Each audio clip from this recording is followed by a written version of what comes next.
Good morning class 8। आज हम पढ़ेंगे संस्कृत में दशम पाठ नीति नवनीतम। नीति अर्थात सुंदर, नवनीतम अर्थात मक्खन के जैसी। नवनीत कहते हैं मक्खन को, तो मक्खन के समान सुंदर, स्पष्ट, साफ बातें। श्लोक है ये। पहला श्लोक देखिए। अभिवादनशीलस्य नित्यं वृद्धोपसेविना चत्वारि तस्य वर्धन्ते आयुर्विद्या यशो बलम। अभिवादन अर्थात नमस्कार करना। शीलस्य स्वभाव, जिनका नमस्कार करना जिनका स्वभाव है। वृद्धोपसेविनः नित्यम, और जो वृद्ध अर्थात वृद्धजनों की, बूढ़े लोगों की जो नित्य सेवा करता है। तस्य चत्वारि वर्धन्ते, उसकी ये 4 चीज़ें हमेशा बढ़ती हैं। कौन सी 4 चीज़ें? आयु, विद्या, यश और बल। आयु, विद्या, यश और बल, उसकी ये 4 नित्य बढ़ते हैं। फिर से देखो। अभिवादन करना या नमस्कार करना जिसका स्वभाव है, जो नित्य वृद्ध जनों की सेवा करता है, उस व्यक्ति के आयु, विद्या, यश और बल ये हमेशा बढ़ते हैं। अगला श्लोक देखिए। यम माता पितरौ क्लेशम सहेते संभवे नृणाम न तस्य निष्कृतिः शक्या कर्तुं वर्ष शतैरपि। यम अर्थात जो मनुष्य के जन्म से के अवसर पर, मनुष्य के निर्नाम होता है मनुष्य के जन्म के अवसर पर माता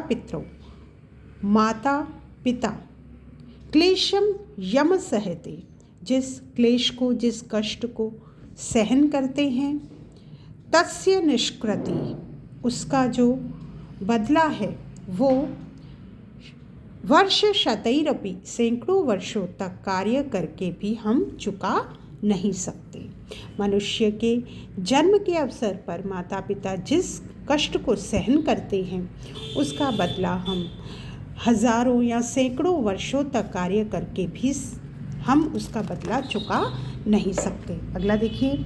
तयोर्नित्य प्रियम कुर्याद आचार्यस्य च सर्वदा तेष्वैव त्रिषु तुष्टेषु तपः सर्वं समापयते।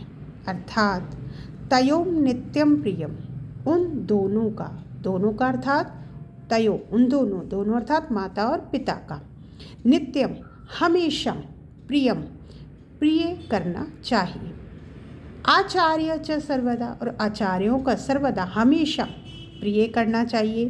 तेष्वैव त्रिषु तुष्टेषु तपः सर्वं समापयन्ते, क्योंकि उन लोगों के प्रसन्न होने पर ही हमारी जो मेहनत है वो सफल होती है।